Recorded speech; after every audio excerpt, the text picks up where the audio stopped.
Një 29 vjeçare shqiptare, e cila prej kohësh jetonte në Itali, ka mbetur e vdekur si pasojë e një aksidenti automobilistik. Por ajo çka ka indinjuar edhe më shumë familjen, ka qenë gabimi që është bërë në morgun e spitalit, ku arkivoli në të cilin ishte trupi vajzës është shkëmbyer me një tjetër, duke bërë që në familjen e saj në Shkodër të shkojë trupi i një marokene.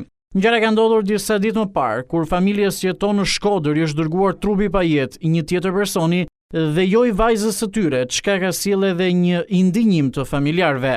Bëhet fjalë për trupin e 29 vjeçares Raimonda Lakaj, që 2 javë më parë u aksidentua në të gdhirë të datës 6 maj në Europa Avenue në Quarata, por që në familjen e saj ka mbritur trupi pa jetë i një marokene.